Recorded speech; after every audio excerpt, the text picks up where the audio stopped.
అందరికీ నమస్కారం. ఇవాళ మనతో పాటు ప్రముఖ ఆధ్యాత్మికవేత్త, astrologer, professor doctor Mullapudi Satyanarayana Murthy గారు ఉన్నారు. గురుగారితో మాట్లాడదాం. గురుగారు నమస్కారం. నమస్కారం మణికంఠ. గురుగారు, అక్టోబర్ నెలలో మిథున రాశి వారికి ఎలాంటి ఫలితాలు ఉండబోతున్నాయి కాస్త వివరించండి. మిథున రాశి వారికి మణికంఠ, మనం ముందు గ్రహస్థితిని తీసుకోవాలి. మనం రాహు మీనంలో ఉన్నాడు, శని వక్రించి చక్కగా కుంభరాశిలో ఉన్నాడు, అండ్ ఈ యొక్క గురుడు వృషభ రాశిలో ఉన్నాడు, కేతువేమో చక్కగా కన్యారాశిలో ఉన్నాడు. ఇవి 4 ఫిక్స్డ్. ఇక మన కుజుడు ఉన్నాడు, కుజుడేమో మిథునం టు కర్కాటకం కదులుతున్నాడు సంచారం. బుధుడున్నాడు, ఎక్కడో కర్కాటక రాశిలో ఉన్నవాడు సింహరాశిలోకి వచ్చాడు. ఆ సింహరాశిలో నుంచి ఎవ్రీ 15 డేస్కి మారిపోతూ ఉంటాడు కాబట్టి మన బుధుడు చాలా ఫాస్ట్ అనమాట. సో ఆయన కన్యారాశిలోకి వచ్చేస్తాడు. ఇక మన శుక్రుడు ఏం చేస్తాడు, కన్య నుంచి తులకి, అండ్ ఎప్పుడో నవంబర్ 1కి వృశ్చిక రాశిలోకి వెళ్ళడం జరుగుతుంది, 30th అక్టోబర్ ఎండింగ్లోకి. సో అసలు మిథున రాశి వారికి చాలా దారుణంగా బ్యాడ్గా ఇంతవరకు ఉందని అందరూ చెప్పుకుంటూ వస్తున్నారు. బట్ అత్యద్భుతంగా ఉంది ఈ నెల, అక్టోబర్ నెల. వీళ్ళకి ఒకటే ఉంటుందన్నమాట, ఈ రాహువు అక్కడుండి కన్ఫ్యూజన్లో పెట్టేస్తూ ఉంటాడు. రాహు ఏం చేస్తాడంటే నమ్మాల్సిన వాళ్ళని నమ్మకుండా, నమ్మకూడని వాళ్ళని నమ్మడం, ఆ తర్వాత confusion, illusion, these are the duties of the Rahu. Rahu ఛాయాగ్రహాలంటే పెద్ద పెద్ద సైంటిస్టులు, పెద్ద పెద్ద హేతువాదులు, పెద్ద పెద్ద పండితులు, వీళ్ళంతా కూడా రాహు ఛాయాగ్రహం, కేతు ఛాయాగ్రహం అంటారు. రేపు వచ్చే గ్రహణం ఉంది మనకి అక్టోబర్ 2న.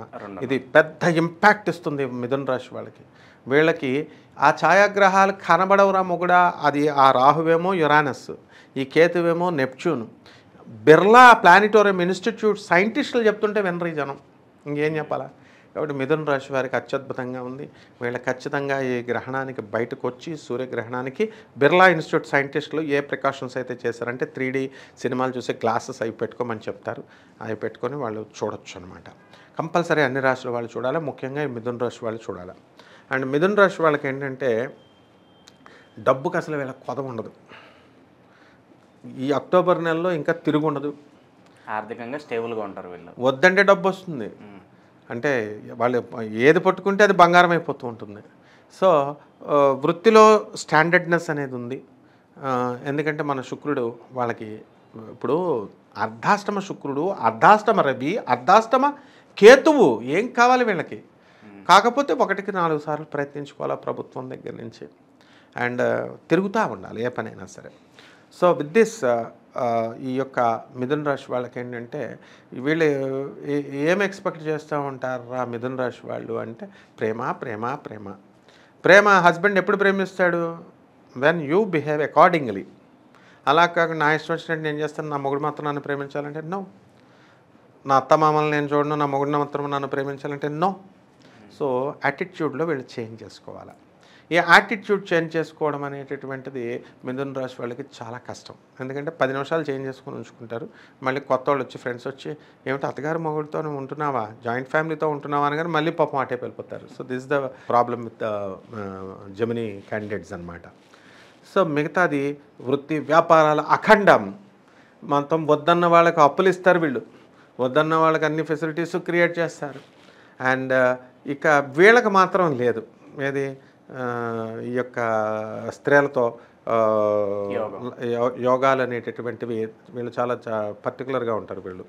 సో ఇల్లు లేనటువంటి వాళ్ళు ఇల్లు కొంటారు, స్థలాలు లేనటువంటి వాళ్ళు స్థలాలు కొంటారు, అద్దెకున్న వాళ్ళు పెద్ద ఇళ్లలోకి వెళ్తారు. కోర్టు సమస్యలు ఇలాంటివి ఏమైనా ఉన్నాయి, ఏమైనా క్లియర్ అయ్యే అవకాశాలు కనిపిస్తున్నాయి. మిథున రాశి వాళ్ళు మాత్రం జైలుకి వెళ్ళిపోతారు. ఎందుకంటే కోర్టు సమస్యలు అనేటటువంటి తీరం. నేను I have seen so many calls. ఎందుకంటే ఎస్పెషల్లీ మిగతా రాశుల కంటే మిథున రాశి సార్ ప్రాబ్లమ్స్ వస్తున్నాయంటే దానికి బేసిక్ లా కూడా చెప్పాను. When Jupiter is occupied by the 12th house and 12th house, so legal problems may come అందరికీ రావు ఇవి. కోటాను కోట్ల మంది కామన్ ప్లాట్ఫామ్ మీద చెప్తున్నాం. ఇప్పుడు వర్షాలు వస్తాయి, మనము ఎండాకాలంలో ఎండలు వస్తాయి, వర్షాకాలంలో వర్షాలు వస్తాయంటే వర్షాలు ఎక్కువ వస్తాయి వర్షాకాలంలో, ఎండలు అప్పుడప్పుడు వస్తాయి. అలాగే మిథున రాశి వాళ్ళకో వ్యక్తిగత చార్ట్స్ని బట్టి ఉంటాయన్నమాట. అందువలన అందరూ భయపడాల్సినటువంటి అవసరం లేదు. కానీ మోస్ట్ ఆఫ్ ద కేసెస్ నేను విన్నాను. 2-3 నాకు ఫోన్ చేసి చెప్పారు, సార్ ఎగ్జాక్ట్గా జరిగినాయి సార్ అని. అలాంటి వాటితో తిరగకుండా ఉంటే అయిపోయాయి. ఏముంది వీళ్ళు ప్రికాషన్స్. కాబట్టి ఈ వృత్తిలో మీకు కావాల్సిన చోటకి ట్రాన్స్ఫర్స్ ఉన్నాయి, వీళ్ళకి విదేశాలకు అవకాశాలు కూడా వస్తాయి. ఆరోగ్యపరంగా ఎలా ఉండబోతుంది? ఆరోగ్యపరంగా అద్భుతం అనమాట మిథున రాశి వాళ్ళకి. ఎందుకనంటే వీళ్ళకి మైగ్రేన్ అనేటటువంటి వ్యాధులు, లేకపోతే తలపోట్లు అంటే ప్రాబ్లమ్స్ జాబ్లో కానీ, లేకపోతే ఏదో రకంగా ప్రాబ్లమ్స్, మెంటల్ టెన్షన్స్, ఇవి తప్ప బేసికల్గా వీళ్ళ హెల్త్ చాలా వెరీ స్ట్రాంగ్ అనమాట. అండ్ ఈ అక్టోబర్ నెలలో ఫుల్ పవర్లో ఉంటారు వీళ్ళు. అందువలన అందులోనూ మన యొక్క రవి మనకి వృశ్చిక రాశిలోకి వచ్చేసరికి వీళ్ళకి ఇంకా కూడా చాలా ముందుకు వెళ్ళిపోతూ ఉంటారనమాట. అలా గురుగారు, ఈ రాశి వారు ఎటువంటి పరిహారాలు చేసుకుంటే వీళ్ళు మంచి ఫలితాలు పొందే అవకాశం ఉందంటారు? వీళ్ళకి ఏంటంటే అర్ధాష్టమ రవి, అర్ధాష్టమ కేతు ఉన్నారు. అర్ధాష్టమ శుక్రుడు మంచిదే. కాబట్టి మామూలుగా రొటీన్గా మనం ఏం చేస్తాము, కేతు జపం, కేతు స్తోత్రాలు చదువుకోవాలా, రవి జపం, రవి స్తోత్రాలు చదువుకోవాలా, ఇవి బాగా చేయాలా. తర్వాత నవగ్రహాల చుట్టూ వీళ్ళు ప్రదక్షిణాలు అనేటటువంటిది ఒక 54 ప్రదక్షిణాలు చేయాలి నవగ్రహాల చుట్టూ. అండ్ ముఖ్యంగా వీళ్ళు ఏంటంటే గరిక గడ్డిని తో వినాయకుడికి ఆరాధన అనేటటువంటిది కంపల్సరీ వీళ్ళు చేయాలి. లడ్డూలు, బూందీ లడ్డూలు, తీపి బూందీ లడ్డూలు చక్కగా స్వామివారికి నివేదన చేసి అక్కడ ఉన్నటువంటి పేద పంతుళ్ళకి ఇవ్వండి. అధిక పారితోషికాలు ఇవ్వాలి ఎంతసేపు కూడా. వీళ్ళు ఏంటంటే but it should not be given to the బాగా డబ్బున్న వాళ్ళకి ఇస్తే అదేం ప్రయోజనం ఉండదు. డబ్బు లేని వాళ్ళని ట్రేస్ అవుట్ చేయడంలోనే మీ వివేకత ఉంటుంది. వాళ్ళకి ఇవ్వండి, హెల్ప్ చేయండి. అండ్ నెక్స్ట్ ఏం చేయాలంటే దేవాలయం, శివుడి దేవాలయం చుట్టూ ఇప్పుడు వెంకటేశ్వర స్వామి ఇప్పుడు ప్రదక్షిణాలు చేస్తారు, అంగ ప్రదక్షిణాలని తడిచిపోయిన బట్టలతో. అలా ప్రతి గుళ్ళోనూ కూడా ఉంటాయి. వీళ్ళు సిగ్గుపడకుండా ప్రతి శనివారం కూడా దగ్గరగా 18 అంగ ప్రదక్షిణాలైనా చేయాలి.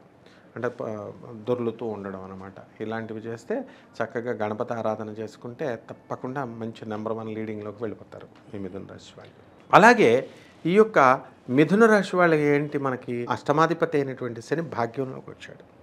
దానివల్ల శని ఏం చేస్తూ ఉంటాడంటే హాఫ్ బ్యాడ్ హాఫ్ గుడ్ చేస్తూ ఉంటాడు. సో మిథున రాశి వాళ్ళకి అందువలన ఏం చేయాలంటే శనీశ్వరుణ్ణి వీళ్ళు ప్రదక్షిణాలు చేసుకోవాలా. ఓం శనైశ్చరాయ నమః అన్న మహామంత్రంతో ఈ నవగ్రహాల చుట్టూ తిరుగుతూ నువ్వుల నూనె అభిషేకం చేయాలి. ఇవన్నీ ఒక ఎత్తు అయితే మనుస్మృతి మనకు ఒకటి చెప్తుంది. ఈ వీళ్ళు అందులో ఎవరైతే 10% ఆఫ్ దేర్ టోటల్ ఎర్నింగ్స్లో చాలా పెద్ద పొజిషన్స్లో ఉంటారు మిథున రాశి వాళ్ళు, 100 కోట్ల రూపాయల ఆదాయాలు ఉంటాయన్నమాట. ఇటువంటి వాళ్ళు ఏం చేయాలంటే 10% పేదవాళ్ళకి కంపల్సరీ చేయాలి, సేవలు చేయాలి. వీళ్ళు పేదవాళ్ళకి ఇచ్చేసేయాలంతే. అలా ఇవ్వకుండా కనుక పిసినార్తనం చేస్తే, అంటే డబ్బున్న మిథున రాశి వాళ్ళు, డబ్బు లేని వాళ్ళకి నేను చెప్పట్లా, వాళ్ళ కంపల్సరీ ఎవరి తాహత్తుని బట్టి వాళ్ళు చేయాలి ప్రపోర్షనేట్గా. సో అలా కనుక 10% పేదవాళ్ళకి చేయమని చెప్పి మనకి శాస్త్రం చెప్తుంది. ఈ విధంగా చేస్తే అద్భుతాలు జరుగుతాయి వీళ్ళకి. అక్టోబర్ నెలలో మిథున రాశి వారికి ఎలాంటి ఫలితాలు ఉంటాయి, అలాగే వీరు చేసుకోవాల్సిన పరిహారాలు తెలియజేసినందుకు ధన్యవాదాలు. ధన్యవాదాలమ్మా.